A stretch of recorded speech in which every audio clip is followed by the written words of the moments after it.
দর্শক, আমরা বলছিলাম এর আগে রাজধানী এভারকেয়ার হাসপাতালে ওসমান হাদির চিকিৎসা চলছে এবং আজকে তাকে সিঙ্গাপুরের উদ্দেশ্যে এখান থেকে নিয়ে যাওয়া হবে। এর মধ্যে এয়ার অ্যাম্বুলেন্স শাহজালাল আন্তর্জাতিক বিমানবন্দরে এসে পৌঁছেছে।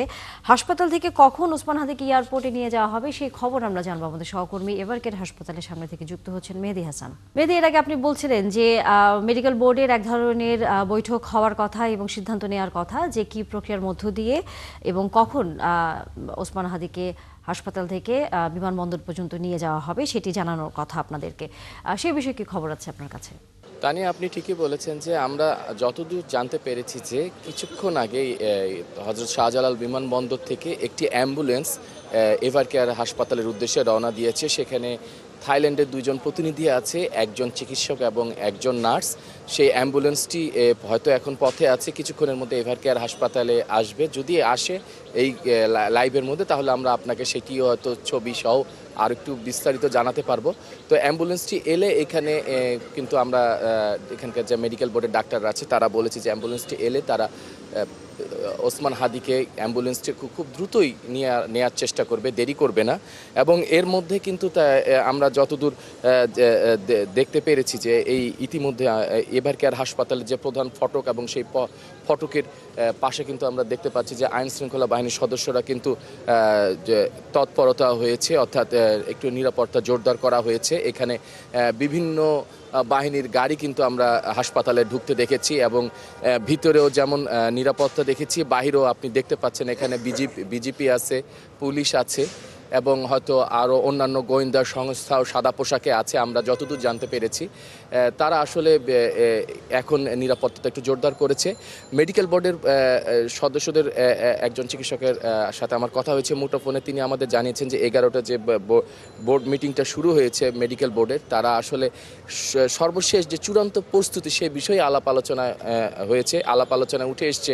যেহেতু আপনি জানেন ওসমান হাদি লাইফ সাপোর্টে আইসিইউতে আছে এবং এই পেশেন্টকে আসলে খুব সতর্কতার সাথে যেমন হাসপাতাল থেকে বের করে যে নিচে অপেক্ষমান যে অ্যাম্বুলেন্স থাকবে সেখানে তুলে দেওয়ারও একটা সতর্কতা ব্যবস্থা থাকতে হবে এবং এইখান থেকে নিয়ে হাসপাতাল থেকে আবার এয়ার অ্যাম্বুলেন্স পর্যন্ত কিন্তু একটা সতর্কতার সাথে পৌঁছানোরও একটা ব্যবস্থা আছে। এবং তারপরেও কিন্তু এয়ার অ্যাম্বুলেন্স যখন থাইল্যান্ড সিঙ্গাপুর জেনারেল হাসপাতালে যাবে সেখানেও কিন্তু একটা যাওয়ার প্রস্তুতি আছে। সব মিলে কিন্তু তারা আসলে অনেক বড় চ্যালেঞ্জ দেখছে যে এই রোগীকে নেয়ার ক্ষেত্রে এই সব বিষয় কিন্তু উঠে এসছে। এবং আমরা যতদূর জানতে পেরেছি যে তার সাথে ওসমান হাদির ভাই যাবে একজন এবং ইনকিলাব মঞ্চ থেকে একজন প্রতিনিধি যাবেন। আর থাইল্যান্ডের যে দুইজন প্রতিনিধি, একজন চিকিৎসক এবং একজন নার্স, ইনারা হয়তো মোট যাবেন, এটা আমরা সর্বশেষ জানতে পেরেছি। হয়তো এখানে সংখ্যা 2-1 আরও কম বেশি হতে পারে।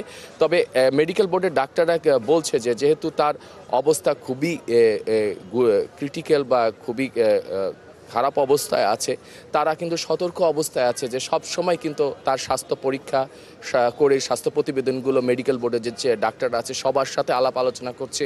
প্রয়োজনে তারা অনলাইনের মাধ্যমে বাইরের চিকিৎসকদের সাথেও কিন্তু পরামর্শ করছে যে এই পরিস্থিতিতে কি করা যায়। আপনি জানেন যে ওসমান হাদির যে গুলিটি একদিক দিয়ে ঢুকে আরেক দিক দিয়ে বেরিয়ে গেছে এবং যাওয়ার সময় তার মাথাটাকে যে কিন্তু একটা অংশ খুলে রাখা হয়েছে। তো আসলে সব মিলে তার অবস্থা খুব ভালো নয়। ডাক্তাররা যেটা সবচেয়ে বড় চ্যালেঞ্জ দেখছে যে এই মুহূর্তে যে তিনি হযরত শাহজালাল বিমানবন্দর থেকে যে সিঙ্গাপুরে যাবেন, সিঙ্গাপুর জেনারেল হাসপাতালে, এই পথটা আসলে তার জন্য একটা বড় চ্যালেঞ্জ হতে পারে। কারণ একজন সাধারণ যাত্রী এবং একজন গুরুতর রোগী যাওয়ার পার্থক্যটা অনেক বেশি। গুরুতর রোগীর ক্ষেত্রে একটু বেশি সতর্কতা থাকতে হয়, যেমন আইসিইউ লাইফ সাপোর্টে থাকা রোগীর ক্ষেত্রে তো আরও বেশি সতর্ক অবস্থানে থাকতে হয়। ধন্যবাদ মেহেদী হাসান। নিশ্চয়ই আমরা ফিরবো যখন এই প্রক্রিয়াটি শুরু হবে, আমরা তখন আপনার কাছে আবার এসে বিস্তারিত তথ্য জানবো। দর্শক, সহকর্মী মেহেদী হাসান ছিলেন এভারকেয়ার হাসপাতালের সামনে থেকে।